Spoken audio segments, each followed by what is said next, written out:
Hey guys, this is going to be an easy breakdown of how to get your SI unit dialed in wherever you go. So, the first thing you're going to do when you get to the lake, obviously this one's in simulation mode, we're sitting here in the shop, is if you've got these special settings that you like in your unit, then write those down or take a picture of them.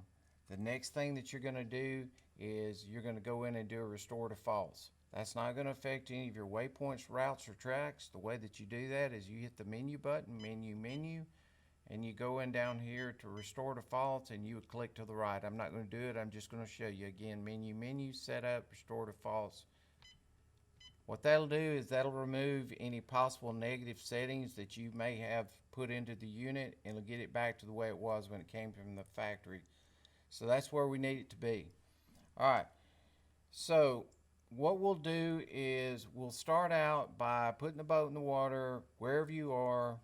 Just start kind of idling out a little ways and hit your menu button one time. When you do that, you need to go down and find the color that your eyes, I said your eyes, see best for that day. So I was training with a guy the other day. He had some issues with coloring on the screen, so I was able to go through these color palettes and kind of pick out something that he liked and he could see much better. I couldn't see it, but it was his boat, his screen. So that's what you guys need to do. Get something that your eyes see best. Pick out your color first. Next thing you're going to do is you're going to set your range. So if you remember in a previous video, we talked about range, talked about basically 3 to 5 times maybe on your range versus your depth of water. You know, we're in pretty deep water, so we're not going to use that same rule of thumb here. But most of the time, 3 to 5 is a good place to start to get some good, crisp, clean images. So we're going to do this. We're going to run it at about, say, 70 feet. So we've gone in. We've got the color that we like. I happen to like the amber. A lot of people like 2, 3, or 4. I like 3. Just seems like it pops. Things show better for me there. We've got our SI range set. Now we're ready to begin going out and seeking out some targets of interest. And as you scan, you'll look for a brush pile, a stump, a set of rock, you know, anything in the water, some fish, anything that you want to capture. And the only thing that you're going to do is you're just going to bump that cursor key.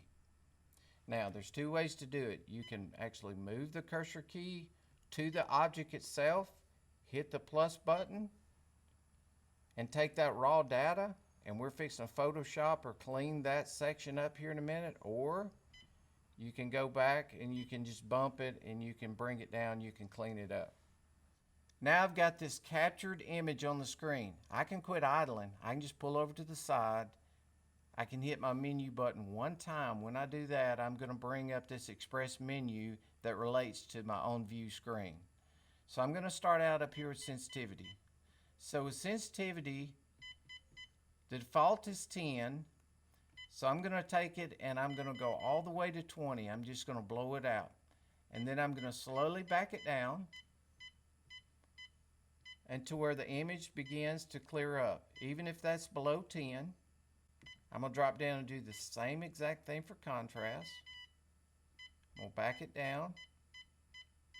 All I'm doing is I've got the raw data here. I'm just photoshopping, or if I'm just making adjustments so that I can see it better.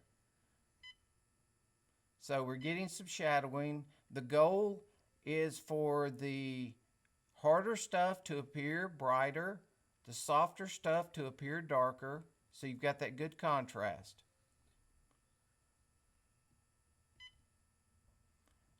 All right, so we're getting closer there. So I'm not sure if you guys realize, but you can just shoot an imaging off one side or the other. You can shoot the left side or the right side. It's more of an enhanced view or a much larger picture if you do it that way.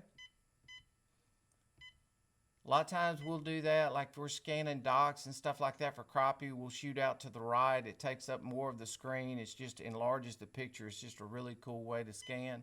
You know, we're not looking to see anything out on this side. We're scanning docks over here. All right. So we've adjusted our sensitivity, our contrast, now our sharpness. To me, sharpness is valuable because it really accentuates the water column. You can also do that with water column sensitivity, which is under sonar setting. You can accentuate by applying a positive number there. But to my eyes, it kind of makes things grainy, so I usually don't use sharpness, but a lot of people swear by it. A lot of people really get benefit from sharpness. Chart speed is generally your speed over ground or your GPS speed plus 1 to 2. So in this case, most of the time I'll scan at 3 miles an hour, so 5 is a good setting for me. The contour mode, if you choose to turn the contour mode off, always have you another view or maybe another screen over here so you can see stuff that you just eliminated.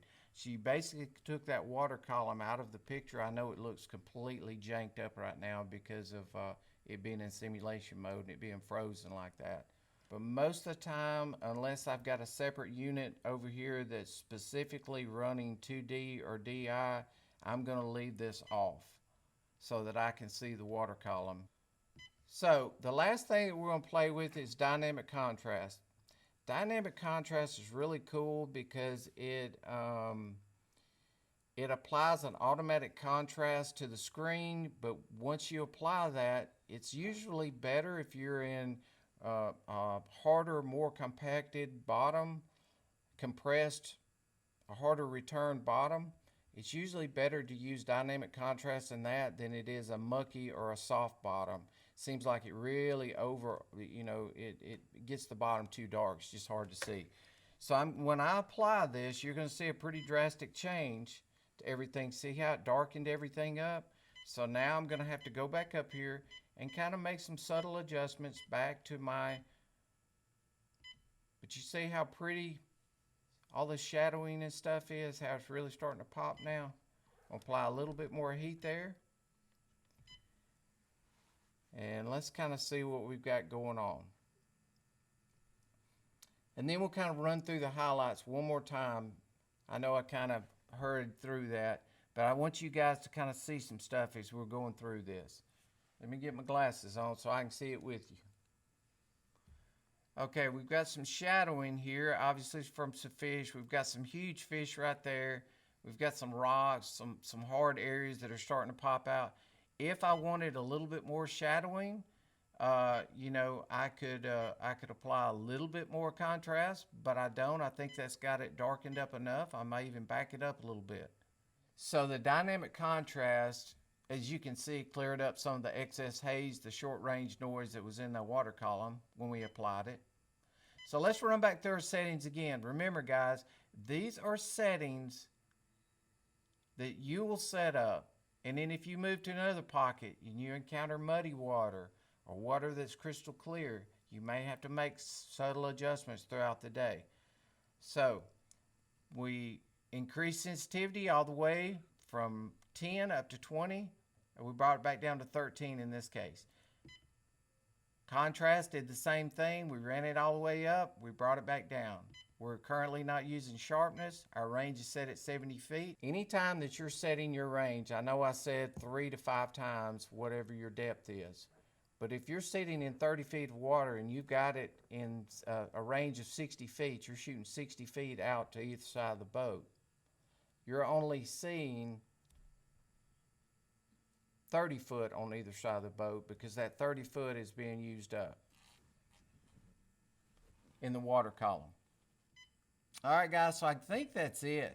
I think we've covered just about everything. Like I said, blow sensitivity out, blow your contrast out, consider sharpness, get your range, consider the water column, shoot out both sides. Chart speed should stay about there unless your scan speed increases, then bump it up.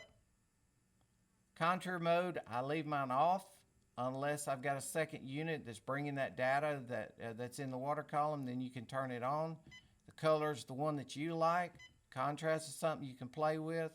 And that's it, guys. You are dialed in and ready to catch fish.